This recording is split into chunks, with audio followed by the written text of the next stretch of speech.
सबसे बेहतरीन प्रॉब्लम्स और सबसे इजी मेथड से क्या ये पॉसिबल है? आइए इसको पॉसिबल बनाते हैं। आप देख रहे हैं हम सबका YouTube channel physics our passion. So basically जो रिलेटिव मोशन की प्रॉब्लम्स हैं, इन प्रॉब्लम्स में मेनली हमें रिक्वायरमेंट है एक अप्रोच की, यानी कि वेरियस सिचुएशन सर्कमस्टांसेस आपको मिलेंगे, ठीक है। वहाँ पर आपको किस अप्रोच से प्रॉब्लम को सोल्व करना है, ठीक है, वो सबसे एक इम्पोर्टेंट स्टेप है, ठीक है। और उसके बाद से अगर आप प्रॉब्लम को विजुलाइज कर सकते हैं रिलेटिव मोशन के कॉन्सेप्ट के अकॉर्डिंग, ठीक है, यानी कि एक अप्रोच रख सकते हैं प्रॉब्लम को सोल्व करने के लिए, तो डेफिनेटली आप प्रॉब्लम को कंप्लीटली सोल्व करने पाएंगे। और आई होप इस वीडियो के लास्ट तक आपका कॉन्फिडेंस है वो काफ़ी बूस्टअप हो चुका होगा कि हाँ, हम रिलेटिव मोशन से रिलेटेड किसी भी तरह की प्रॉब्लम हो उसको सोल्व कर सकते हैं। आइए स्टार्ट करते हैं। देखिए, सो फर्स्ट सिचुएशन कुछ इस तरह की है। यहाँ पर एक स्ट्रेट रोड शो किया मैंने और इस स्ट्रेट रोड पर सिचुएशन कुछ इस तरह की है। देखिए, यहाँ पर हमें शो की गई कोई भी कार, ठीक है, कोई व्हीकल है, कार कंसिडर की मैंने यहाँ, और इस व्हीकल से, कार से D distance away, D separation पर यहाँ पर लेट कोई बाइक है, ठीक है। यहाँ पर आप कंसिडर कर लेंगे कोई किसी तरह की बाइक शो की गई है, ठीक है। अच्छा, अब बाइक पर प्रेजेंट है यहाँ पर कोई थीफ, और ये जो कार है ये है पुलिस की, ठीक है, और ये है थीफ। सेपरेशन इनके बीच में है डी। ये सिनेरियो है at t equals to 0, at t equals to 0। So t equals to 0 पर ये सिचुएशन है। t इक्वल्स टू 0 पर पुलिस ने थीफ को देखा, थीफ ने पुलिस को। इसके बाद क्या हुआ, जो t इक्वल्स टू 0 पर सिनेरियो है उसके अंदर हमें बताया गया कि जो पुलिस है वो मूव करती है v वेलोसिटी से, and that is given to be constant. इसकी वेलोसिटी कांस्टेंट है, ठीक है। t इक्वल्स टू 0 पर थीफ ने पुलिस को देखा और थीफ यहाँ से एक्सेलरेट करता है a एक्सेलरेशन से, ठीक है। थीफ एक्सेलरेट करता है a एक्सेलरेशन से। सो फर्स्ट हमसे क्वेश्चन ये किया गया है कि हमें फाइंड करना है एक कंडीशन कि जब पुलिस थीफ को कैच कर सकती है। वो कंडीशन फाइंड करनी है। Find the condition for which police catches thief, okay. So ये अब प्रॉब्लम के को हमें अप्रोच कैसे करना है। देखिए, मैं कोशिश करूंगा कि आपको प्रॉब्लम्स बताई जाए दोनों मेथड से, यानी कि मैं इस प्रॉब्लम को आपको ग्राउंड के अकॉर्डिंग भी सोल्व करके समझाऊंगा और दूसरा रिलेटिव मोशन से भी, ठीक है, ताकि बिल्कुल क्लियर हो सके आपको, आपकी नीड के अकॉर्डिंग। जब आपको रिक्वायरमेंट हो कि आपको ग्राउंड के विद रिस्पेक्ट सोल्व करनी है तो ग्राउंड के विद रिस्पेक्ट सोल्व किया जा सके। सिमिलरली जब आपको रिलेटिव मोशन से सोल्व करनी है तो उसके अकॉर्डिंग आप सोल्व करने पाए। देखिए, सो फर्स्ट हम प्रॉब्लम को सोल्व कर लेते हैं विद रिस्पेक्ट टू ग्राउंड, ठीक है। ग्राउंड के विद रिस्पेक्ट प्रॉब्लम को सोल्व करते हैं, ठीक है। अच्छा, अब यहाँ पर कंडीशन की रिक्वायरमेंट है हमें, वो कंडीशन जब पुलिस थीफ को कैच करेगी। सो पुलिस थीफ को कैच करे उसके लिए क्या होना चाहिए। अब मैं एक बार डायग्राम फिर से शो करता हूँ। यहाँ ये t इक्वल्स टू 0 पर सिचुएशन थी। Let after time t second, t time बाद, ठीक है, टी टाइम बाद क्या हुआ, मैं अज्यूम करता हूँ, ठीक है, ये अज्यूम किया मैंने कि पुलिस ने थीफ को कैच कर लिया है, क्योंकि मुझे वो कंडीशन चाहिए जिस कंडीशन पर पुलिस थीफ को कैच करेगी। सो लेट यहाँ पर यहाँ कहीं पुलिस थीफ को कैच करती है, क्योंकि ये इनिशियल सिचुएशन थी और यहाँ पर पुलिस थीफ को कैच करती है। ओके, ये कंसिडर करिए आप, टी टाइम बाद का सिनेरियो है ये। सो टी टाइम के ड्यूरिंग पुलिस मूव करता ही रही कितनी वेलोसिटी से, v वेलोसिटी से, which is constant velocity. So v velocity से अगर पुलिस मूव करेगी तो टी टाइम में पुलिस कितनी डिस्टेंस ट्रेवल कर चुकी होगी। सो डिस्टेंस ट्रेवल कितनी होनी चाहिए, vt, ठीक है, कॉन्स्टेंट है पुलिस की velocity.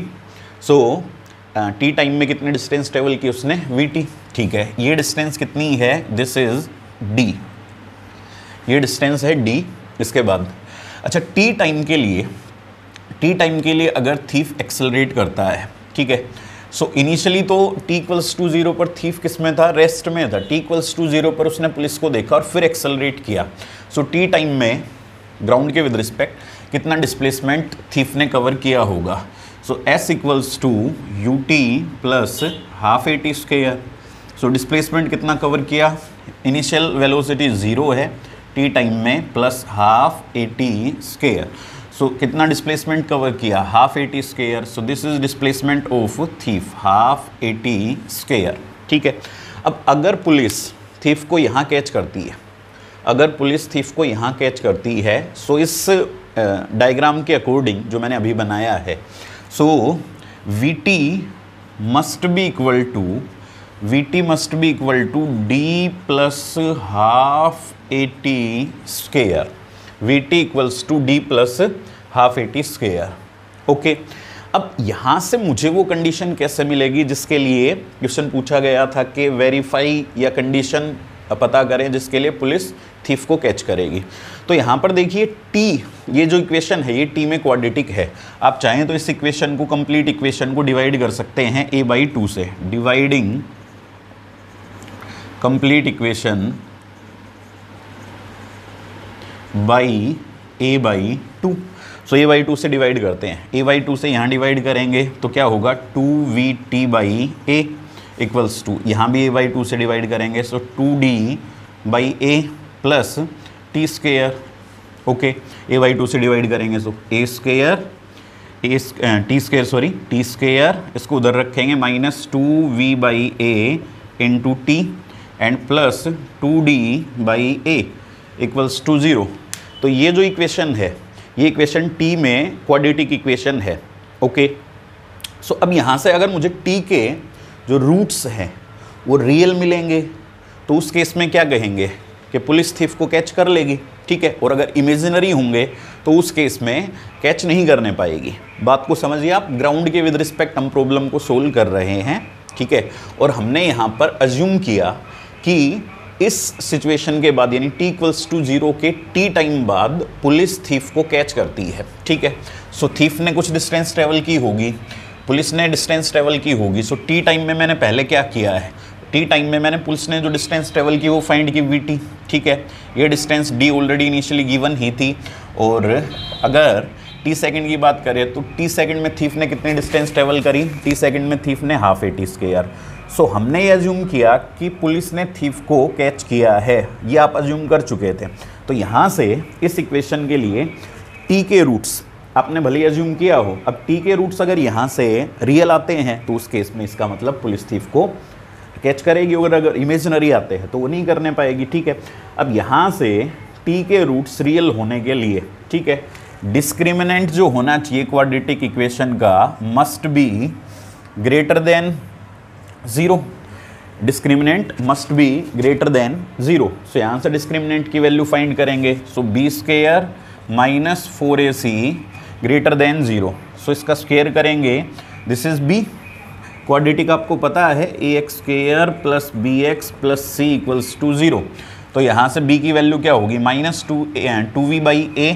So b square means 4v square by a square, 4v square by a square minus 4ac था ये, ठीक है। इसको उधर रखेंगे, इस 4ac को जब आप उधर रखेंगे, b का स्क्वायर तो मैं कर चुका, ग्रेटर देन 4ac। सो 4a की वैल्यू कितनी है यहाँ पर 1, और c की वैल्यू कितनी है, c की वैल्यू 2d/a, ठीक है। सो यहाँ से 4 कैंसिल हुआ और a कैंसिल हुआ, सो यहाँ से v square must be greater than, v square must be greater than, इस ए को इधर रखेंगे 2AD, और v must be greater than root over of 2AD। Discriminant greater than equal to 0 अगर आप लेंगे, वो कंडीशन बिल्कुल सेटिस्फाई होनी चाहिए इक्वल टू 0 में भी। सो यहाँ पर भी क्या होगा, इक्वल्स टू 0 इन्वोल्व किया जा सकता है। सो v minimum velocity police jeep की, मिनिमम वेलोसिटी पुलिस जीप की थीफ को कैच करने के लिए कितनी होनी चाहिए, रूट ओवर ऑफ 2AD, या फिर इससे ज़्यादा हो, या फिर इससे ज़्यादा हो। तो यहाँ से मुझे ये क्लियर हुआ कि अगर police root over of 2AD इस वेलोसिटी, जितनी वेलोसिटी से इसके कंपैरिजन में ज़्यादा वेलोसिटी से अगर वो मूव करते हैं, तो उस केस में वो इस थीफ को कैच कर सकते हैं। ओके, ठीक है। सो ये कंडीशन फाइंड की मैंने यहाँ से, condition for which police catches thief. ठीक है। अच्छा, ये जो सारा कुछ सोल्व किया हमने, ये किसके विद रिस्पेक्ट सोल्व किया है, ग्राउंड के विद रिस्पेक्ट। ठीक है। अच्छा, अब मैं ऐसा कर लेता हूँ, ये जो मेरे पास इक्वेशन बनी है, इस इक्वेशन को यहाँ नोट कर लेता हूँ। देखिए, t square minus 2v by a multiplied by t plus of 2d by a equals to 0। मैंने इसको नोट क्यों किया, वो इसलिए क्योंकि अब मैं इसको सोल्व करूंगा रिलेटिव मोशन से। रिलेटिव मोशन के कॉन्सेप्ट से इसको सोल्व करेंगे और वेरीफाई करेंगे if we get same equation और नोट। अगर हम सेम इक्वेशन हमें मिलेगी तो इसका मतलब ये हुआ उसका सॉल्यूशन भी सेम ही होगा, इसका मतलब सेम कंडीशन मिलनी चाहिए हमें। सो वेरीफाई करते हैं रिलेटिव मोशन से भी। तो आई होप ये आपको क्लियर हुआ होगा, समझ में आया है। ठीक है। अच्छा, अब रिलेटिव मोशन के कॉन्सेप्ट से सेम प्रॉब्लम को एनालाइज करते हैं।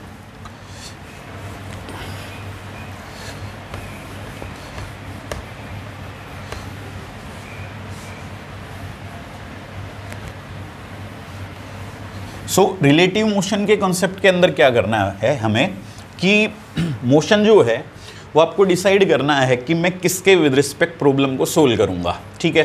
सो आप पुलिस जीप के विद रिस्पेक्ट भी सोल्व कर सकते हैं और थीफ के विद रिस्पेक्ट भी सोल्व कर सकते हैं।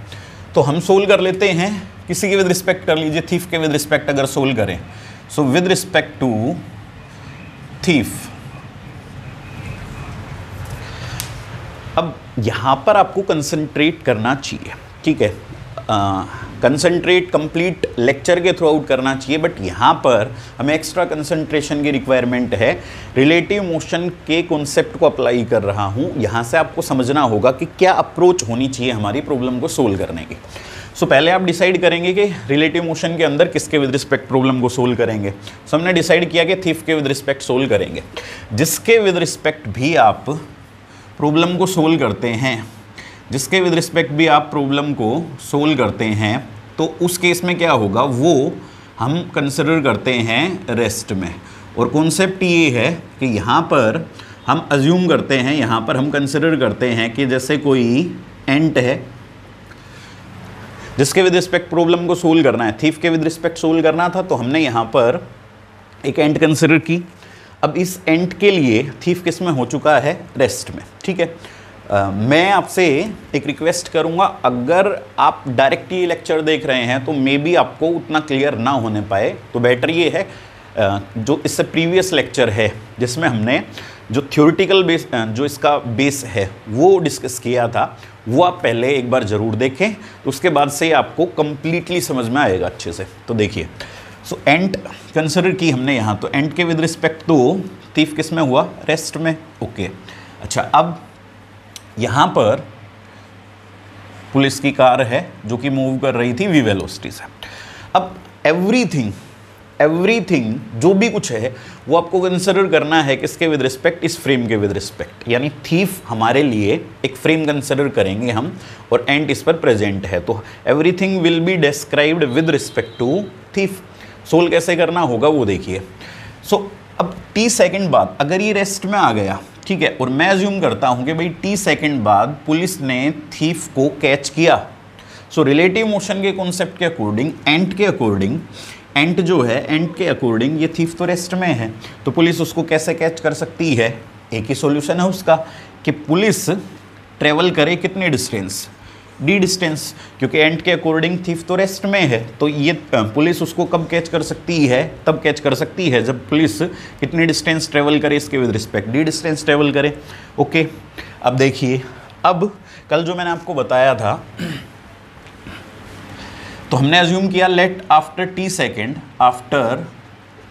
Second police catches thief. ठीक है, टी सेकंड बाद उसको कैच किया। अब टी सेकंड के ड्यूरेशन में ये यहाँ पर आनी चाहिए एंड के अकॉर्डिंग, क्योंकि ये तो रेस्ट में है, तो पुलिस जीप को यहाँ जाना होगा। सो डिस्प्लेसमेंट होगा डी। सो हम कॉन्सेप्ट यूज़ कर रहे थे, इसके लिए क्या फॉर्मूला सुटेबल रहेगा, s r equals to u r t plus half a r t square. क्यों? सिंपल रीज़न है, क्योंकि उन्होंने देखिए इसकी वेलोसिटी बताई हुई है, इसकी वेलोसिटी कितनी है v, ठीक है, इनिशियल वेलोसिटी हमें पता है, टाइम हमें रिक्वायर्ड है, टाइम इक्वेशन के अंदर आना चाहिए ताकि हम वेरीफाई कर सके, ठीक है, डिस्प्लेसमेंट है, सो ये रिलेशन यूज़ करेंगे। Okay, S R relative displacement, relative velocity, relative acceleration. ये रिलेटिव डिस्प्लेसमेंट, रिलेटिव वेलोसिटी और रिलेटिव एक्सेलरेशन किसके विद रिस्पेक्ट होंगे, थीफ के विद रिस्पेक्ट, जिसके विद रिस्पेक्ट आप प्रॉब्लम को सोल्व कर रहे हो, ठीक है। एंड लास्ट टाइम मैंने आपको बताया था, ये पॉइंट हमने डिस्कस किया था कि रिलेटिव डिस्प्लेसमेंट है या रिलेटिव वेलोसिटी, रिलेटिव एक्सेलरेशन कैसे हमें फाइंड करना होता है। सो ये तो हमारे लिए ऑलरेडी क्लियर है। क्या रिलेटिव डिस्प्लेसमेंट, तो कि पुलिस को थीफ को अगर कैच करना है, ठीक है, एंड के अकॉर्डिंग, तो कितना डिस्प्लेसमेंट कवर करना होगा, D, which is along right side, ठीक है, यहाँ से यहाँ आना होगा, एक डायरेक्शन पॉजिटिव रहेगी, दूसरी डायरेक्शन नेगेटिव, सो डिस्प्लेसमेंट इसका होगा प्लस डी, रिलेटिव डिस्प्लेसमेंट की वैल्यू रखेंगे plus d equals to initial relative velocity. So initial relative velocity कैसे फाइंड करेंगे, रिलेटिव वेलोसिटी कल लेक्चर के ड्यूरिंग मैंने ये क्लियर किया था। रिलेटिव वेलोसिटी अगर आपको फाइंड करनी है तो क्या शो किया जाएगा, ये वेलोसिटी किसकी होगी, velocity of police with respect to thief, velocity of police with respect to thief. और वो कैसे शो करते हैं, velocity of police minus velocity of thief. ये भी बताया था कि ये वेलोसिटी ऑफ पुलिस और थीफ सेम फ्रेम के विद रिस्पेक्ट होती है, जैसे यहाँ पर ये दोनों ग्राउंड के विद रिस्पेक्ट लेंगे। इनिशियल वेलोसिटी ऑफ पुलिस, तो इनिशियल वेलोसिटी पुलिस v है और वो तो राइट साइड में है, राइट साइड में, सो राइट साइड में है तो पॉजिटिव रहेगी, minus initial velocity of thief. Initially thief किस में था, रेस्ट में था, ये मैंने बताया था आपको, 0। सो यहाँ पर रिलेटिव वेलोसिटी की वैल्यू आई v, ये वैल्यू हम सब्सटीट्यूट कर सकते हैं, so v t plus half relative acceleration. So relative acceleration देखिए, relative acceleration equals to acceleration of police with respect to thief, so acceleration of police minus acceleration of thief. So relative acceleration equals to acceleration of police कितना है, police का कोई acceleration नहीं है, constant velocity है, सो constant velocity है तो acceleration 0, so acceleration police का 0 होगा, minus acceleration of thief. So thief का एक्सेलरेशन कितना है, ए, वो भी राइट साइड में, सो पॉजिटिव रखेंगे उसको ए। सो रिलेटिव एक्सेलरेशन की वैल्यू कितनी आई, माइनस ए, ये वैल्यू यहाँ रख देंगे, minus a into t square. अब यहाँ से जब आप सोल्व करेंगे, so d equals to v t, या फिर इसको डायरेक्टली एक स्टेप बच जाएगा हमारा, इसको इधर रख लीजिए आप, इसको इधर लेकर आइए, a by two t square, इस वैल्यू को इधर रखिए, minus v t plus d equals to 0। Complete equation को a बाई 2 से डिवाइड करते हैं, सो a बाई 2 से डिवाइड करेंगे तो T square minus a by 2 से डिवाइड करेंगे, सो 2v by A into T plus यहाँ a बाई 2 से डिवाइड करेंगे अगर, तो ये होगा 2d by a equals to 0। ये इक्वेशन मुझे मिली।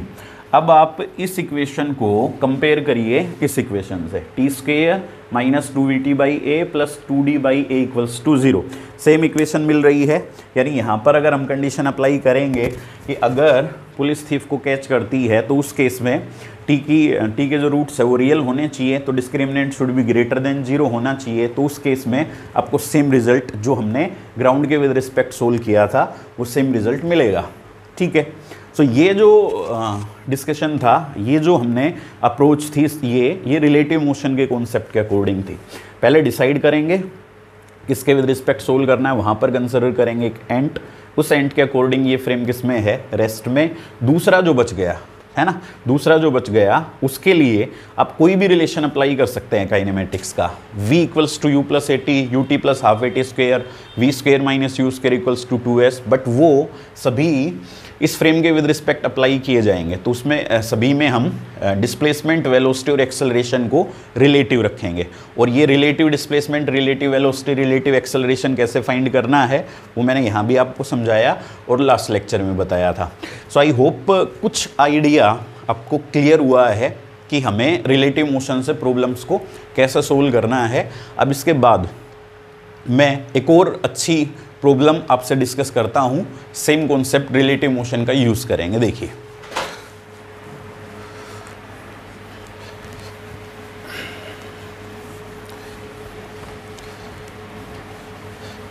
और जो जहां पर अगर आपको कहीं पर भी कोई डाउट लगा है, कुछ क्लियर नहीं हुआ हो, सो आप ऐसा करेंगे, जब लेक्चर को देखेंगे जहां पर भी आपको डाउट लगा उसको पॉज करके और फिर मुझे जो नीचे कमेंट सेक्शन है उसमें बताएंगे, ठीक है। नेक्स्ट प्रॉब्लम देखिए क्या है। एक स्ट्रेट रेलवे ट्रैक है, स्ट्रेट रेलवे ट्रैक, और इस रेलवे ट्रैक पर यहां 2 ट्रेन्स मोशन में है। एक ट्रेन ये है और दूसरी ये, सेम रेलवे ट्रैक पर, और वो भी अपोजिट डायरेक्शन में, ठीक है। ये सिचुएशन है।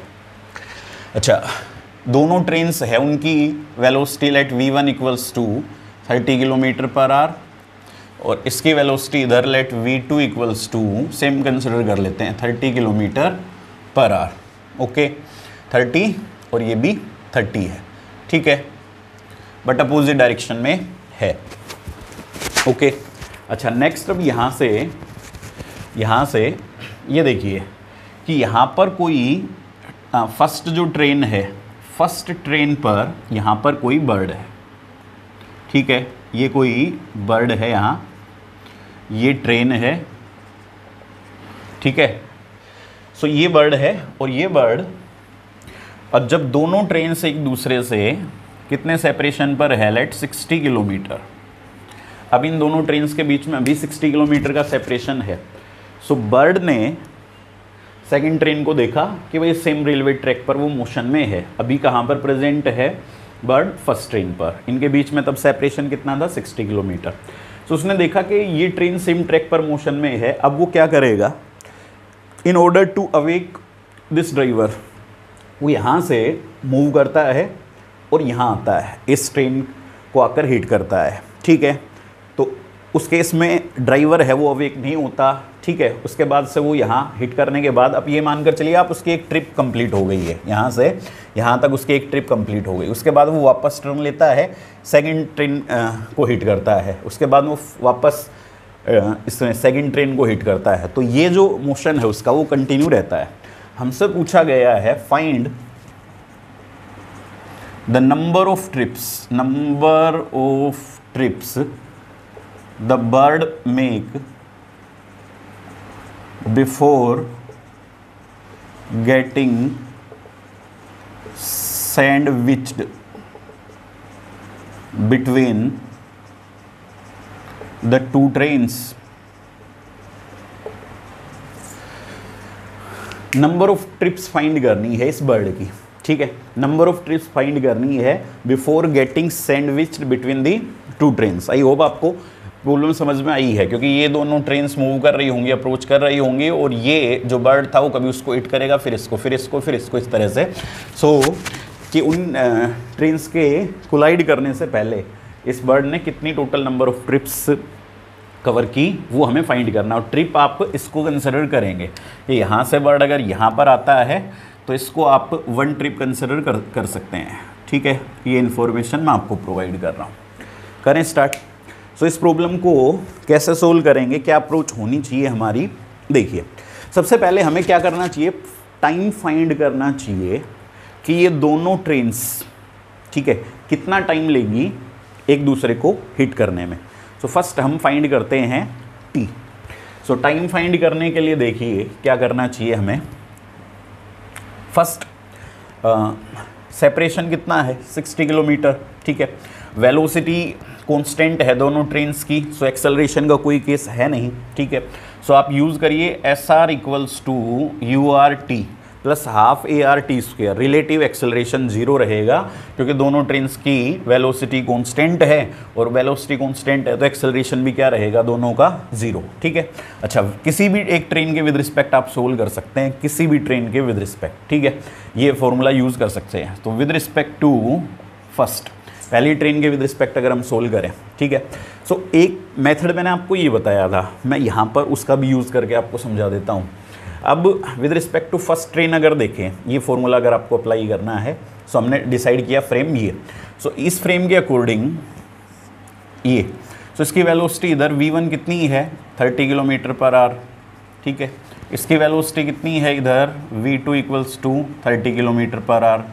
तो मैंने कल आपको बताई थी एक छोटी सी ट्रिक, अगर आपको with respect to first train solve करना है, यानी फर्स्ट को आप रेस्ट में कंसिडर करेंगे। रेस्ट में कैसे कंसिडर कर सकते हैं, जितनी वेलोसिटी राइट में है उतनी वेलोसिटी इसको देंगे लेफ्ट साइड में 30 किलोमीटर पर आवर, और ये ट्रेन किस में आ गई है, रेस्ट में, ठीक है। तो इसको ट्रीट कर सकते हैं अब आप रेस्ट में, और मैंने कहा था सिर्फ इसी को आपको वो वेलोसिटी प्रोवाइड नहीं करनी, इसको भी वेलोसिटी प्रोवाइड करनी है।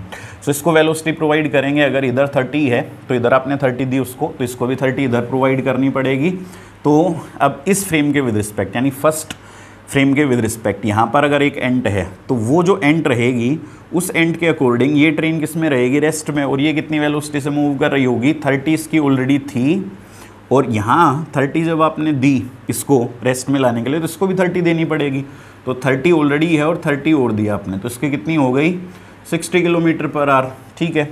और इनके बीच में सेपरेशन कितना है 60 किलोमीटर, तो कितने टाइम बाद वो ट्रेन्स मीट करेंगी, simple relative displacement. Relative displacement इस ट्रेन का इसके with respect minus 60 kilometre. Relative velocity 30 plus 30 कितनी है 60 kilometre per our, multiplied by time find करना है। सो टी की वैल्यू, ये वेलोसिटी भी कैसे रहेगी, नेगेटिव, क्योंकि ये जो वेलोसिटी आएगी रिलेटिव वेलोसिटी वो नेगेटिव डायरेक्शन में है, नेगेटिव डायरेक्शन में है तो नेगेटिव साइन यूज़ करेंगे। सो टी की वैल्यू यहाँ से कितनी होगी 1 आवर। तो पहले तो ये क्लियर किया हमने कि ये दोनों ट्रेन्स एक दूसरे को हिट करेंगे कितने टाइम बाद, 1 आवर बाद। इसको मैं रब करता हूँ क्योंकि स्पेस नहीं रहेगा फिर। सो 1 आवर बाद ये ट्रेन्स एक दूसरे को हिट करेंगी।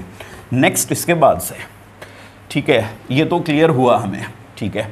सो टाइम तो फाइंड कर लिया हमने, टाइम यहाँ शो कर लेता हूँ t इक्वल्स टू 1 आवर, 1 घंटे बाद ये ट्रेन से एक दूसरे को हिट करेंगे। अब प्रॉब्लम पर कंसंट्रेट करते रहिएगा, देखिए। अच्छा, अब एक बात सोचिए आप, बर्ड के बारे में हमें ये बताया गया कि बर्ड है, ठीक है, वो मूव करता है सेकंड ट्रेन की तरफ, और बर्ड की जो वेलोसिटी है, velocity of bird which is 60 kilometre per our. Bird move करता है 60 किलोमीटर पर आवर, ओके। अच्छा, तो हम फाइंड करते हैं time taken in first trip, time taken in first trip. इसकी पहली जो ट्रिप रहेगी उसमें कितना टाइम लगेगा, किसकी, बर्ड की, ठीक है। तो बर्ड की फर्स्ट ट्रिप में कितना टाइम लगेगा, बर्ड यहाँ पर है, यहाँ पर सेपरेशन कितना है 60 किलोमीटर पर आवर, और यहाँ है ये ट्रेन सेकंड जो 30 की स्पीड से मूव कर रही है। यहाँ पर फर्स्ट ट्रेन है, ठीक है। फर्स्ट ट्रेन की तो आपको यहाँ रिक्वायरमेंट भी नहीं है क्योंकि मूव कौन कर रहा होगा, टाइम किसका फाइंड करना है हमें वहाँ तक जाने के लिए, बर्ड का। सेपरेशन 60, बर्ड की वेलोसिटी 60 किलोमीटर पर आवर। देखिए अब हमें यहाँ से ये टाइम फाइंड करना था, सो हम सोल्व कर लेते हैं प्रॉब्लम को with respect to second train. Second train के विद रिस्पेक्ट सोल्व करते हैं, क्यों आपको अभी पता लग जाएगा क्या बेनिफिट होगा उससे। सो अब बर्ड के विद रिस्पेक्ट भी सोल्व करते हैं, ऐसा कुछ नहीं है, ठीक है। मुझे तो बस बर्ड यहाँ से इस ट्रेन को हिट करेगा, कितना टाइम लगेगा वो टाइम चाहिए। तो with respect to second train, तो सेकंड ट्रेन को क्या कंसिडर कर लें, रेस्ट में। कैसे, वही मैथमेटिकल रिलेशन जो ट्रिक बताई थी मैंने वो यूज़ कर लीजिए। 30 इधर है तो इसको रेस्ट में लाने के लिए क्या करेंगे, 30 इधर अप्लाई कर देंगे, 30 इधर अप्लाई करेंगे तो ट्रेन 2 किस में आ गई है, रेस्ट में, ठीक है। 30 इसको उधर अप्लाई की तो जो बर्ड होगा उसको भी 30 उधर अप्लाई करनी पड़ेगी। बर्ड की खुद की 60 है और 30 उधर अप्लाई करेंगे तो कितनी रहेगी 90 किलोमीटर पर आवर। सेपरेशन कितना है 60 किलोमीटर, 60 किलोमीटर, ठीक है। सो बर्ड इस ट्रेन को हिट करने में कितना टाइम लेगा, सिंपल। रिलेटिव डिस्प्लेसमेंट कितना है 60, राइट साइड में 60 किलोमीटर। कितने वेलोसिटी से मूव करेगा बर्ड, यानी रिलेटिव वेलोसिटी उसकी कितनी होगी 90 किलोमीटर पर आवर, वो भी राइट में है 90 किलोमीटर पर आवर। सोल्व करेंगे यहाँ से, सो 2/3, 3 से कैंसिल कर लें तो 3 से 2 पर, ये 3 पर होगा, सो 2/3 आवर। सो फर्स्ट जो ट्रिप रहेगी बर्ड की, फर्स्ट ट्रिप, उसमें लगेगा टोटल 2/3 आवर्स, ओके।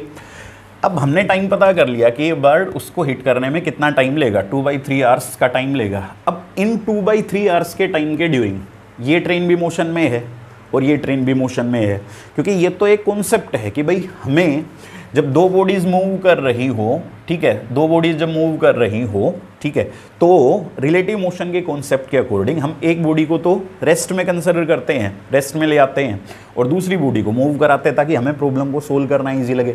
तो टाइम तो फाइंड कर लिया 2/3 आवर्स, बट इन 2/3 आवर्स में ये जो ट्रेन थी वो लेफ्ट में मूव कर रही होगी, ये राइट साइड में। सो 2/3 आवर्स में इस ट्रेन ने कितने डिस्टेंस ट्रेवल की, इस ट्रेन ने कितने डिस्टेंस ट्रेवल की। सो इस ट्रेन ने कितने डिस्टेंस ट्रेवल की है, लेट S1 से शो कर लें इसको। वेलोसिटी है 30 किलोमीटर पर आवर और टाइम कितना 2/3, ठीक है। 3 से ये 10 पर कैंसिल हुआ तो कितना आएगा यहाँ से 20 किलोमीटर, ठीक है। और ये ट्रेन कितने डिस्टेंस ट्रेवल करेगी, ये भी 20 करेगी। S2 इक्वल्स टू वो भी कितना आएगा 20 आएगा, क्योंकि वेलोसिटी उसकी भी 30 है और 2/3 आवर्स के टाइम में, तो ये भी 20 किलोमीटर आगे जा चुकी होगी फर्स्ट ट्रिप के बाद, और ये भी 20 किलोमीटर आगे जा चुकी होगी। Total separation t equals to 0 पर 60 था। एक ट्रिप कंप्लीट हुई, यानी बर्ड यहाँ पर पहुँचा सेकेंड ट्रेन पर, तो 2/3 आवर्स का टाइम लगा और ये डिस्टेंस ट्रेवल कर चुकी होंगी 20, तो टोटल 60 थी, ये 20 आगे आ चुकी है, ये 20, तो बीच में कितनी सेपरेशन रहेगी 20, ठीक है। अब इसको मैं रब करता हूँ और अब बात करते हैं उसकी सेकंड ट्रिप की। फर्स्ट ट्रिप का टाइम आप ध्यान रखिएगा, फर्स्ट ट्रिप का ये तो कौन सा टाइम था, टोटल टाइम फर्स्ट ट्रिप का टाइम कितना आया 2/3 आवर्स, ओके। अब नेक्स्ट सिचुएशन, ये यहाँ से 20 किलोमीटर कवर कर चुकी, तो ये ट्रेन यहाँ पर होगी, ये 20 किलोमीटर, अच्छा ये भी 20 कवर कर चुकी, तो ये यहाँ पर होगी, लेट इसको यहाँ शो कर देता हूँ, ठीक है, इसको यहाँ शो कर देते हैं कि ये यहाँ से यहाँ आ गई, ठीक है। अच्छा ये भी 20 कवर कर चुकी, तो ये सेपरेशन कितना है 20 किलोमीटर, और बर्ड कहाँ पर है, सेकंड ट्रेन यहाँ पर है। अब वो किधर जाएगा, इसको हिट करने के बाद फर्स्ट की तरफ ट्रेवल करेगा, ठीक है, फर्स्ट ट्रेन की तरफ जाएगा। अब देखो with respect to first train, अब फर्स्ट ट्रेन की विद रिस्पेक्ट प्रॉब्लम को सोल्व करें, सेम फिर से कंसेप्ट आप अप्लाई कर सकते हो क्या। फर्स्ट ट्रेन मूव कर रही है 30 किलोमीटर पर आवर की स्पीड से, और बर्ड उधर, बर्ड जो है वो जाएगा इधर कितनी स्पीड से, बर्ड की स्पीड 60 किलोमीटर पर आवर है, वो गिवन थी, और ये सेपरेशन है 20 with respect to first train. तो फर्स्ट ट्रेन को रेस्ट में लाना पड़ेगा, जितनी वेलोसिटी उसकी राइट में उतनी लेफ्ट में देंगे, तो 30 किलोमीटर पर आवर इसको दी हमने, इसको भी उतनी देनी पड़ेगी, सो 30 किलोमीटर पर आवर इसको दी। तो जो ट्रेन है फर्स्ट वो तो किस में आ गई, रेस्ट में, और ये कितनी स्पीड से मूव कर रहा होगा इधर, बर्ड 90, 60 + 30 90 किलोमीटर पर आवर, और सेपरेशन कितना ट्रेवल करना उसको 20 किलोमीटर। सेकंड ट्रिप में कितना टाइम लगेगा, यहाँ से यहाँ आने में उसको कितना टाइम लगेगा, सो टाइम को यहाँ शो कर लेता हूँ, t2 equals to relative displacement.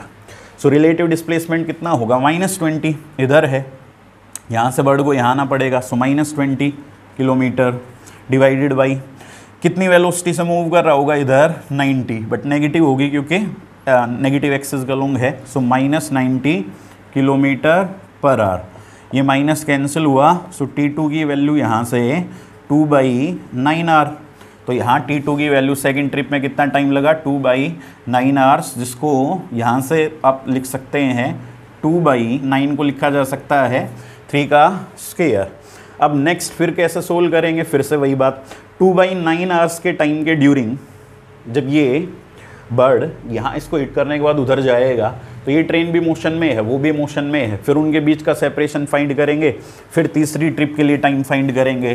सो आप ये ट्राई करके देखिए, ये टाइम फाइंड करके देखिए। सो यू विल गेट, देखिए टोटल टाइम तो कितना था, इन ट्रेन्स को कोलाइड करने में टोटल टाइम कितना लगेगा, 1 आवर। फर्स्ट ट्रिप में कितना टाइम लगा, 2/3 आवर। सेकेंड ट्रिप में कितना टाइम लगा था, 2/9, जिसको मैंने 2/3 स्क्वायर शो किया, ठीक है। और T3 अगर आप फाइंड करेंगे थर्ड ट्रिप में कितना टाइम लगेगा, सो आप ट्राई करके ज़रूर देखिएगा, 2/27 आवर्स आएगा ये। और यहाँ इसको शो किया जा सकता है 2/3 स्क्वायर, ठीक है। अब जितनी भी ये ट्रिप्स हैं, फर्स्ट ट्रिप का टाइम, सेकेंड ट्रिप का टाइम, थर्ड ट्रिप का, nth ट्रिप का, इन सब का टोटल अगर टाइम ऐड किया जाए तो वो किसके इक्वल होना चाहिए, 1 आवर के। सो 2/3 प्लस 2/3 स्क्वायर प्लस 2/3 क्यूब, ये मैंने बाई मिस्टेक यहाँ 3 स्क्वायर लिखा, 3 क्यूब होगा, ठीक है, 3 cube and so on for n terms equals to, यहाँ पर ये टोटल टाइम कितना बनना चाहिए, 1 आवर बनना चाहिए, ठीक है। अब यहाँ से हमें फाइंड करनी है number of trips, total number of trips find करनी थी, ठीक है।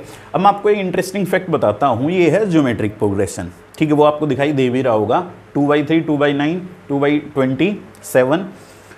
सो अब मुझे अगर नंबर ऑफ ट्रिप्स फाइंड करनी है तो अगर अपने पहले जैसे ज्योमेट्रिक प्रोग्रेशन अगर नहीं भी पड़ी हुई है तो एक सिंपल सा फॉर्मूला आप ध्यान रखिए। क्या फॉर्मूला है कि अगर मेरे पास इस तरह से कोई जीपी है तो उसमें अगर इनफाइनाइट टर्म्स होती है, सो इनफाइनाइट टर्म्स का सम ऑफ इनफाइनाइट टर्म्स किसके इक्वल होगा, a/1 minus r, a/1 minus r. So ये मेरे पास में ये एक जीपी है, ज्योमेट्रिक प्रोग्रेशन, मैं इसका सम फाइंड करता हूँ, क्या कंसिडर करते हुए, क्या ज्यूम करते हुए कि यहाँ जो नंबर ऑफ ट्रिप्स बनेगी वो इन्फिनिटिव अगर बनती है, अगर इनफाइनाइट ट्रिप्स बनती है तो, ठीक है। ये मैं आपको सिंपल करके बता रहा हूँ, ठीक है। इनफाइनाइट टर्म्स होंगी तो सम क्या होगा, तो सम क्या होना चाहिए इनफाइनाइट टर्म्स का, a फर्स्ट टर्म क्या है 2/3, यहाँ 2/3 रखेंगे, divided by 1 minus r, r है common ratio, so common ratio second term divided by first term, so second term क्या है यहाँ 2/3 square divided by first term क्या है 2/3। सो यहाँ से देखें ये कैंसिल हुआ और यहाँ 3 न्यूमरेटर में रखा जाएगा, 3 का स्क्वायर होगा, सो कितना आएगा 1/3, भाई 1/3 स्क्वायर बाई 1/3, ठीक है। सो ये 3 कैंसिल होगा, 1/3, ये वैल्यू यहाँ पर रख दीजिए आप r की 1/3। सो इनफाइनाइट जीपी के लिए सम 2/3 डिवाइडेड बाई 1 माइनस 1/3 कितना होगा 2/3, 2/3 से 2/3 कैंसिल, कितना आया 1। सो अगर नंबर ऑफ ट्रिप्स इनफाइनाइट है तो इस जीपी का सम 1 बनना चाहिए, 1। इन सभी टर्म्स का सम 1 बनता है अगर इनफाइनाइट टर्म्स होती है, इनफाइनाइट इनफैक्ट ट्रिप्स होती है तो वो सम 1 के इक्वल बनना चाहिए था, वो 1 ही आया हुआ है, इसका मतलब यहाँ नंबर ऑफ ट्रिप्स कितनी होगी इनफाइनाइट, ठीक है। अच्छा अगर फिजिकली समझे कि इनफाइनाइट टर्म्स होंगी या नहीं तो उसको मैं यहाँ पर और भी एक्सप्लेन कर देता हूँ, आपको थोड़ा समझा देता हूँ। यहाँ देखिए जैसे जैसे ये ट्रेन्स क्लोज आएंगी, ये उधर गया, इतने टाइम के ड्यूरिंग जब ये उधर जाएगा तो ये ट्रेन भी मूव कर चुकी होगी, ये ट्रेन भी मूव कर चुकी होगी ऐसे, फिर ये इधर आएगा, फिर जब ये यहाँ से उधर जाएगा ये भी क्लोज आ चुकी होगी, ये भी, फिर ये इधर जाएगा। तो एक्चुअल में होगा क्या, जो ये दोनों ट्रेन्स हैं जब ये एक दूसरे को इस तरह से अप्रोच करेंगी, यूँ है ना, एक दूसरे को ऐसे अप्रोच करेगी तो उधर जाएगा, फिर उधर, फिर इधर, फिर तो जैसे जैसे इनके बीच में जो डिस्टेंस है वो कम होती हुई चली जाएगी, तो जो डिस्टेंस उसको बर्ड को ट्रेवल करनी है वो भी कम होती चली जाएगी, और वो अगर कम होती हुई चली गई तो जो उसका टाइम है वो भी कम होता हुआ चला जाएगा, ठीक है। सो इस तरह से अगर आप देखोगे कि ट्रेन्स बिल्कुल क्लोज आ चुकी है तो वो इतनी फास्टली मूव करेगा, यानी कि एक दूसरे इन दोनों ट्रेन्स को हिट करेगा कि उसकी नंबर ऑफ ट्रिप्स है वो ऑलमोस्ट इनफाइनाइट होगी, ठीक है। सो एक ये प्रॉब्लम थी रिलेटिव मोशन पर बेस्ड, और इसके बाद से हम और भी प्रॉब्लम्स डिस्कस करते हैं एंड आई होप इस प्रॉब्लम ने भी आपके कॉन्सेप्ट को काफ़ी हद तक क्लियर किया होगा। बट स्टिल अगर कुछ कमी रहती भी है तो मैं थोड़ी वैरायटी जो है उसको चेंज कर लेता हूँ, क्योंकि रिलेटिव मोशन का जो कॉन्सेप्ट है वो मोशन अंडर ग्रेविटी के साथ भी दिया जाता है। क्योंकि ये कांस्टेंट एक्सेलरेशन के केसेस है, या तो एक्सेलरेशन ज़ीरो होगा या फिर कांस्टेंट रहेगा, ठीक है। सो इसलिए वो क्या करते हैं कि मोशन अंडर ग्रेविटी भी कांस्टेंट एक्सेलरेशन का ही मोशन है, तो उसके साथ में प्रॉब्लम्स को मिक्स कर देते हैं। देखिए कैसे, एक प्रॉब्लम हम डिस्कस करते हैं यहाँ पर। लेट ये कोई एलिवेटर है, ठीक है, ये कोई एलिवेटर है और इस एलिवेटर की हाइट 2.7 मीटर गिवन है हमें। एलिवेटर और एलिवेटर की हाइट 2.7 मीटर है, ओके। अब यहाँ पर हमें ये बताया गया कि इनिशियली जो एलिवेटर है वो रेस्ट में था। इनिशियली एलिवेटर किस में था? रेस्ट में। It starts accelerating with 1.2 metre per second square. ये एक्सेलरेट करना स्टार्ट करता है और इसका एक्सेलरेशन है 1.2 मीटर पर सेकेंड स्क्वायर, ठीक है। अच्छा, एक्सेलरेशन है इसका अपवर्ड डायरेक्शन में 1.2 metre per second square. After 2 second 2 second बाद यहाँ पर उन्होंने जो सीलिंग है यहाँ से यहाँ से उन्होंने क्या किया, एक कोई भी बोल्ट है उसको रिलीज किया। Released, A bolt is release from the ceiling of the elevator. इस सीलिंग से इसको रिलीज किया गया है, ठीक है। क्वेश्चन पूछा उन्होंने कि find time taken by the bolt to hit the elevator. इस बोल्ट को एलिवेटर को हिट करने में कितना टाइम लगेगा, ये उनका क्वेश्चन है, ठीक है। सो टाइम कैसे फाइंड कर सकते हैं? अब सेम वही बात, इस प्रॉब्लम को भी सोल्व किया जा सकता है 2 डिफरेंट अप्रोच के साथ। एक इसको ग्राउंड के विद रिस्पेक्ट सोल्व कर सकते हैं, दूसरा हम एलिवेटर के विद रिस्पेक्ट। तो पहले मैं आपको ग्राउंड के विद रिस्पेक्ट सोल्व करके बताता हूँ और उसके बाद से हम इसको डिस्कस करेंगे रिलेटिव मोशन के कॉन्सेप्ट के अकॉर्डिंग, यानी लिफ्ट के विद रिस्पेक्ट, ठीक है। सो देखिए, यहाँ से स्टेटमेंट मुझे रब करनी होगी, क्योंकि डायग्राम इसका अगर ग्राउंड के विद रिस्पेक्ट सोल्व करेंगे आप तो मे बी मुझे एक और बनाना पड़ेगा, ठीक है। सो आप प्रॉब्लम को थोड़ा ध्यान रख लीजिए। एक्सेलरेशन कितना है? 1.2 मीटर पर सेकेंड। रेस्ट में था इनिशियली ये, 2 सेकेंड बाद एक बोल्ट को रिलीज़ किया गया है, तो टाइम बताना है कि वो कितने टाइम बाद इसको हिट करेगा, ठीक है। सो देखिए,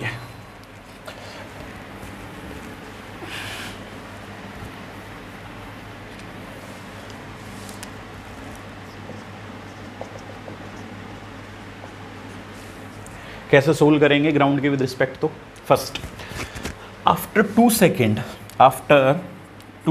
2 सेकेंड बाद बोला ना उन्होंने, सो 2 सेकेंड वेलोसिटी इस एलिवेटर की कितनी होगी? v equals to u plus 80। Ground के विद रिस्पेक्ट सोल्व कर रहे हैं अब, with respect to ground. So 2 second बाद इसके एलिवेटर की वेलोसिटी कितनी होगी? v equals to u plus 80। So v find करना है हमें, वेलोसिटी एलिवेटर की। इनिशियल 0 थी, acceleration 1.2, time 2 second. So velocity की वैल्यू हो गई 2.4 मीटर पर सेकेंड। तो 2 सेकेंड बाद ये एलिवेटर मूव कर रहा होगा कितनी वेलोसिटी से? 2.4 मीटर पर सेकेंड से, 2.4 मीटर पर सेकेंड से मूव कर रहा होगा, ठीक है। अब यहाँ से बोल्ट को रिलीज़ किया। सो बोल्ट को अगर आप रिलीज़ करोगे, ये बोल्ट है और इसको आपने यहाँ से रिलीज़ किया। सो रिलीज़ किया। सो अब हम फाइंड क्या करते हैं? देखिए, हमें फाइंड करना था टाइम, जितने टाइम में ये इसको हिट करेगा सीलिंग को। तो अब थोड़ा आप समझना इस बात को। इस बोल्ट की ग्राउंड के विद रिस्पेक्ट वेलोसिटी कितनी होगी? बोल्ट की वेलोसिटी ग्राउंड के विद रिस्पेक्ट फाइंड करनी है। सो यहाँ थोड़ा कंसंट्रेट करना, इधर सोल्व कर लेते हैं। Velocity of bolt with respect to ground, ठीक है, ये फाइंड करनी है हमें। सो एक तो ना रिलेटिव मोशन के कॉन्सेप्ट की भी मैं थोड़ी सी हेल्प लेता हूँ। Velocity of bolt with respect to ground कितनी होनी चाहिए? ये तो एक तो डायरेक्ट आप इसको विजुलाइज कर सकते हैं। कैसे? बोल्ट को रिलीज किया गया है। रिलीज किया गया किसके विद रिस्पेक्ट? एलिवेटर के विद रिस्पेक्ट, यानी कि एलिवेटर के विद रिस्पेक्ट बोल्ट की वेलोसिटी कितनी है? 0। बट ग्राउंड के विद रिस्पेक्ट जो वेलोसिटी एलिवेटर की है वही वेलोसिटी किसकी होगी? बोल्ट की। डायरेक्टली अगर क्लियर नहीं होता तो मैं यहाँ पर मैथमेटिकली आपको समझाता हूँ। So velocity of bolt with respect to ground minus velocity of elevator with respect to ground equals to velocity of bolt with respect to elevator. ये आपको पता है। Velocity of 1 with respect to 2 equals to velocity of 1 minus velocity of 2, ये हमने study किया था। So velocity of bolt with respect to ground मुझे find करना है। Velocity of bolt with respect to ground find करना है तो इसको उधर रखेंगे। Velocity of bolt with respect to elevator plus velocity of elevator with respect to ground. So bolt की एलिवेटर के with respect velocity, so bolt की elevator के विद रिस्पेक्ट तो वेलोसिटी 0 है क्योंकि इसको रिलीज किया गया है एलिवेटर के विद रिस्पेक्ट, तो इसकी इनिशियल वेलोसिटी तो 0 लेंगे, ठीक है। बोल्ट के एलिवेटर के with respect plus velocity of elevator with respect to ground. तो जिस इंस्टेंट पर इसको रिलीज किया गया उस इंस्टेंट पर कितनी वेलोसिटी है एलिवेटर की? 2.4, so 2.4 metre per second. So velocity of bolt with respect to ground 2.4 metre per second. तो मैंने आपको बताया भी था कि वो सेम रहेगी, जो वेलोसिटी एलिवेटर की है ग्राउंड के with respect, so same velocity रहेगी उसकी भी, ठीक है, क्योंकि वो जो बोल्ट था एलिवेटर के विद रिस्पेक्ट वो रिलीज किया गया, यानी उसकी वेलोसिटी 0 थी। तो एलिवेटर के विद रिस्पेक्ट 0 और एलिवेटर की ग्राउंड के विद रिस्पेक्ट 2.4, तो इसकी ग्राउंड के विद रिस्पेक्ट 2.4 होगी। नेक्स्ट वेलोसिटी ग्राउंड के विद रिस्पेक्ट आपको पता लग गई, ठीक है, 2.4 है। सो यहाँ से जब आप भले ही इसके विद रिस्पेक्ट तो वेलोसिटी 0 है, बट आप जब ड्रॉप करोगे इसको तो ग्राउंड के विद रिस्पेक्ट इस बोल्ट की वेलोसिटी अपवर्ड डायरेक्शन में होगी 2.4 मीटर पर सेकेंड। क्लियर? अच्छा, बोल्ट का एक्सेलरेशन ग्राउंड के विद रिस्पेक्ट कितना होगा? Acceleration of bolt with respect to ground. So ground के विद रिस्पेक्ट बोल्ट का एक्सेलरेशन कितना होगा? -10, या फिर सिचुएशन के हिसाब से देख लेंगे -9.8 मीटर पर सेकेंड स्क्वायर, क्योंकि ग्राउंड के विद रिस्पेक्ट तो अर्थ क्या कर रही होगी? उसको पुल कर रही होगी वर्टिकली डाउनवर्ड डायरेक्शन में। सो जो मोशन अंडर ग्रेविटी के कॉन्सेप्ट के अकॉर्डिंग इसका एक्सेलरेशन ग्राउंड के विद रिस्पेक्ट कितना रहेगा? वैल्यूज़ इस तरह की हैं, तो इसमें 9.8 रख लेते हैं, -9.8 मीटर पर सेकेंड स्क्वायर, या 10 रख लेना आप, जो बेटर लगे आपको, ठीक है। अच्छा, अब बात करें इसकी एलिवेटर की। एलिवेटर एक्सेलरेट कर रहा है अपवर्ड डायरेक्शन में 1.2 मीटर पर सेकेंड स्क्वायर से। ये एक्सेलरेट कर रहा होगा 1.2 metre per second square acceleration से। क्लियर? अच्छा, एक बात सोचो आप, इस एलिवेटर की जब बोल्ट को यहाँ से ड्रॉप किया गया तो एलिवेटर की वेलोसिटी कितनी है? 2.4 मीटर पर सेकेंड। क्लियर? अच्छा, नेक्स्ट इसका एलिवेटर का एक्सेलरेशन कितना है? 1.2। ये दोनों सेम डायरेक्शन में है, तो इसकी स्पीड तो इंक्रीज होगी एलिवेटर की। बोल्ट की बात करें, वेलोसिटी अपवर्ड डायरेक्शन में, एक्सेलरेशन डाउनवर्ड डायरेक्शन में, तो इसकी स्पीड क्या होगी? डिक्रीज होगी, ठीक है। सो एक्चुअल में सिचुएशन क्या बनेगी? वो सिचुएशन ये होगी, ये बोल्ट ऊपर जाएगा अपवर्ड डायरेक्शन में जाएगा, बट एक्सेलरेशन डाउनवर्ड डायरेक्शन में है, तो स्पीड डिक्रीज होगी। सो एक पर्टिकुलर हाइट पर जाकर इसकी वेलोसिटी कितनी होगी? 0, और फिर ये अपने पास को रिट्रेस करेगा अपने पाथ को, तो बट मैं उसको ऐसे शो कर देता हूँ। ये ऐसे गया अपवर्ड डायरेक्शन में और यूँ आया। अब काफ़ी बच्चों को ये होगा कि यहाँ से रिलीज़ कर दिया तो वो इस सीलिंग को हिट नहीं करेगा। वही एक्सप्लेनेशन मैंने दी, वो हिट नहीं करेगा क्योंकि यहाँ इसका वेलोसिटी एक्सेलरेशन अपोजिट डायरेक्शन में है, यहाँ सेम डायरेक्शन में है। सो फॉर श्योर वो हिट तो नहीं करेगा उसको, क्योंकि इसकी स्पीड इंक्रीज हो रही होगी। ये ज़्यादा डिस्टेंस ट्रेवल करेगी इसकी सीलिंग और ये कम डिस्टेंस ट्रेवल करेगा। क्लियर? अच्छा, सो लेट हुआ ये विद रिस्पेक्ट टू ग्राउंड के विद रिस्पेक्ट की बात हो रही है। सो जब आपने रिलीज़ किया था तब यहाँ पर था वो, ठीक है, ये सिचुएशन थी। लेट एलिवेटर यहाँ था और जब वो हिट करेगा तो एलिवेटर यहाँ कहीं आ चुका होगा, और ये यहाँ पर हिट करेगा। क्लियर? ठीक है। अब लेट आप ऐसे कंसिडर करिए, ग्राउंड के विद रिस्पेक्ट सोल्व कर रहे थे, इसकी जो हाइट है वो कितनी है? 2.7 मीटर एलिवेटर की। अब इसका डिस्प्लेसमेंट बोल्ट का सो लेट बोल्ट का जो डिस्प्लेसमेंट हुआ यहाँ से ऊपर जाकर यहाँ आया, ये इनिशियल पोजीशन, ये फाइनल पोजीशन। लेट इसका जो डिस्प्लेसमेंट हुआ वो हुआ है, कुछ भी कंसिडर कर लीजिए, लेट मैं इसको रिप्रेजेंट कर लेता हूँ एक्स से, बोल्ट का ग्राउंड के विद रिस्पेक्ट है ये, ठीक है। एलिवेटर की सीलिंग यहाँ, चूँकि पहले यहाँ थी, सो लेट इसका जो डिस्प्लेसमेंट हुआ सीलिंग का वो आप अज्यूम कर लीजिए, कोई भी सिंबल यूज़ कर लेंगे वाई। ग्राउंड के विद रिस्पेक्ट एल जो बोल्ट है उसका डिस्प्लेसमेंट हुआ है डाउनवर्ड डायरेक्शन में विच इज़ एक्स, और जो एलिवेटर है उसका कितना डिस्प्लेसमेंट हुआ है वाई, ठीक है। सो एक्स प्लस वाई किसके इक्वल होना चाहिए, 2.7 मीटर। तो ये मुझे अभी रब करना पड़ेगा क्योंकि एक कैलकुलेशन फर्दर करनी है हमें। सो देखिए x की वैल्यू फाइंड करें पहले। सो x कितना होना चाहिए पहले तो ये फाइंड करते हैं। सो ग्राउंड के विद रिस्पेक्ट सोल्व कर रहे हैं आप। So s equals to u t plus half a t square, ground के विद रिस्पेक्ट अप्लाई करना है। सो डिस्प्लेसमेंट ग्राउंड के विद रिस्पेक्ट -x हुआ, डाउनवर्ड डायरेक्शन में है। इनिशियल वेलोसिटी ग्राउंड के विद रिस्पेक्ट कितनी है, 2.4 अपवर्ड डायरेक्शन में 2.4, और इसको हिट करने में लेट कितना टाइम लगा अगर t, तो time t plus half acceleration bolt का ग्राउंड के विद रिस्पेक्ट। जब आप ग्राउंड के विद रिस्पेक्ट सोल्व कर रहे हो तो everything will be with respect to ground, तो ग्राउंड के विद रिस्पेक्ट एक्सेलरेशन कितना लेंगे, -9.8। सो -9.8 रख लेंगे यहाँ पर इंटू टी स्क्वेयर, इक्वेशन 1। ये किसके लिए लिखी गई है, इक्वेशन 4 बोल्ट। अब आप किसके लिए लिखेंगे, एलिवेटर के लिए। सो 4 एलिवेटर के विद रिस्पेक्ट शो करिए। एलिवेटर ने कितना डिस्प्लेसमेंट ट्रेवल किया है, y अपवर्ड डायरेक्शन में है। सो इसको शो कर लेते हैं y इक्वल्स टू, अब इसकी इनिशियल वेलोसिटी कितनी है, इसकी इनिशियल वेलोसिटी एलिवेटर की भी इनिशियल वेलोसिटी कितनी है, 2.4, क्योंकि जब इसको रिलीज़ किया गया था, ड्रॉप किया गया था, तब मैंने फाइंड करके दिखाई थी अभी आपको, उसकी 2.4 होगी। सो 2.4 t प्लस हाफ एक्सेलरेशन किसका, एलिवेटर का। तो एक्सेलरेशन एलिवेटर का 1.2 है। सो यहाँ पर 1.2 रखेंगे, T square, equation number 2। Clear. अच्छा, और यहाँ से क्लियर है कि भाई x प्लस वाई कितना होना चाहिए, 2.7 मीटर होना चाहिए।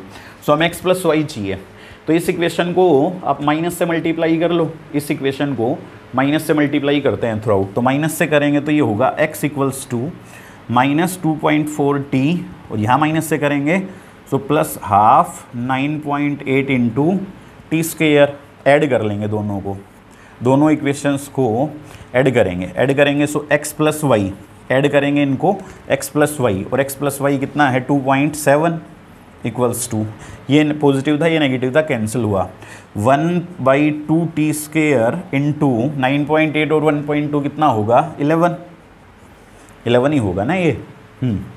अब यहाँ से टी स्क्वेयर की वैल्यू कितनी रही, 2.7 multiplied by 2 divided by 11। So t की वैल्यू रूट ऑफ, टी की वैल्यू यहाँ दिखाई दे रहा आपको, यहाँ शो कर देता हूँ, चलो यहाँ तक का तो शायद आपको दिखा होगा। यहाँ से टी स्क्वेयर की value equals to 2.7 multiplied by 2 divided by 11। So t की वैल्यू यहाँ से 5.4 बाई 11। अब ये सोल्व आप कर सकते हैं, ये टाइम की वैल्यू आई। तो ये वैल्यू आप नोट कर लेंगे ताकि जब हम इसको एलिवेटर के विद रिस्पेक्ट सोल्व करें, 5.4 डिवाइडेड बाई 11। मैंने ग्राउंड के विद रिस्पेक्ट इसलिए भी आपको बताया है कि जैसे अगर आप वो उससे आपको ये पूछे कि भाई find displacement of elevator during the time bolt hit the floor of elevator, find displacement of elevator during the time when bolt hits the elevator, तो y की वैल्यू आप इजीली फाइंड कर सकते हैं, है ना। और अगर पूछा जाए कि इस बोल्ट के लिए डिस्टेंस और डिस्प्लेसमेंट कितना है, सो डिस्टेंस तो इस बोल्ट के लिए क्या होगी, ये कंप्लीट इसकी डिस्टेंस होगी, और ये उसका सिर्फ यहाँ से यहाँ तक ये क्या रहेगा, उसका डिस्प्लेसमेंट रहेगा, ठीक है। अगर डिस्टेंस डिस्प्लेसमेंट का आपको यहाँ क्लियर नहीं है तो इससे पहले आप वीडियोज़ मेरे देख सकते हैं जिनके अंदर एवरेज स्पीड और एवरेज वेलोसिटी के फाइंड की है, तो वहाँ पर डिस्टेंस डिस्प्लेसमेंट के केसेस इन्वॉल्व किए गए इस तरह के। क्लियर। अब मैं इसी प्रॉब्लम को, सेम प्रॉब्लम को सोल्व करता हूँ with respect to elevator and definitely you will find it much easier, काफ़ी ईजी लगेगी आपको अगर एलिवेटर के विद रिस्पेक्ट करेंगे तो। रिजल्ट ये रहा, ये मैंने शो कर दिया। तो सोल्व करते हैं अब एलिवेटर के with respect. So with respect to elevator क्या रहता है वो देखिए। अब आप भी थोड़ा विजुलाइज करना स्टार्ट करिए, ठीक है। सो विद रिस्पेक्ट टू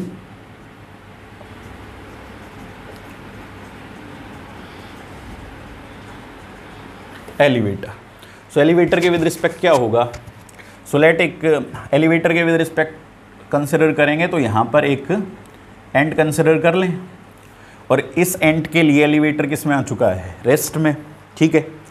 इस एंड के लिए एलिवेटर किस में है, रेस्ट में, ठीक है। So everything will be with respect to elevator, ठीक है। सो रिलेशन यूज कर लेते हैं, s equals to ut plus half AT square. Reason clear है, डिस्प्लेसमेंट की बात हो रही थी। डिस्प्लेसमेंट हमें गिवन है कि अगर ये बोल्ट एलिवेटर की सीलिंग को फ्लोर को हिट करेगा, डिस्प्लेसमेंट 2.7 होगा, ये पता है हमें। इनिशियल वेलोसिटी पता है, एक्सेलरेशन, तो यही रिलेशन यूज़ करेंगे। सो relative displacement, relative velocity, relative acceleration. एक पॉइंट तो क्लियर है, रिलेटिव डिस्प्लेसमेंट। जब बोल्ट को यहाँ से रिलीज़ किया गया, ठीक है, तो अभी इस एंड के लिए एलिवेटर रेस्ट में है। सो कितना टाइम लगेगा उसको सीलिंग को हिट करने में, ये क्वेश्चन उन्होंने हमसे पूछा था। तो यहाँ पर क्लियरली जो डिस्प्लेसमेंट होगा एंड के अकॉर्डिंग इस बोल्ट का, वो कितना होना चाहिए जब ये सीलिंग को हिट करेगा, तो कितना होना चाहिए, -2.7। सो यहाँ पर रखेंगे -2.7 equals to initial relative velocity. So initial relative velocity bolt को रिलीज़ किया गया था with respect to elevator. So with respect to elevator release किया गया था, तो मतलब initial velocity with respect to elevator जो है वो कितनी रहेगी, 0। Initial velocity with respect to elevator कितनी रहेगी, 0। ग्राउंड के विद रिस्पेक्ट 2 पॉइंट कितनी फाइंड की थी हमने, 2.4, हाँ 2.4 ग्राउंड के विद रिस्पेक्ट थी, बट एलिवेटर के विद रिस्पेक्ट क्या रहेगी, 0, ठीक है। सो ये initial relative velocity 0, time t plus half relative acceleration कैसे शो करेंगे। रिलेटिव एक्सेलरेशन का मीनिंग यहाँ पर क्या होगा, acceleration of bolt with respect to elevator. कैसे फाइंड करना चाहिए, acceleration of bolt minus acceleration of elevator. कुछ केसेस में डायरेक्ट ये चीज़ें दिख जाती हैं, कुछ में हम कैलकुलेट कर लेते हैं इस फार्मूले का यूज़ करके।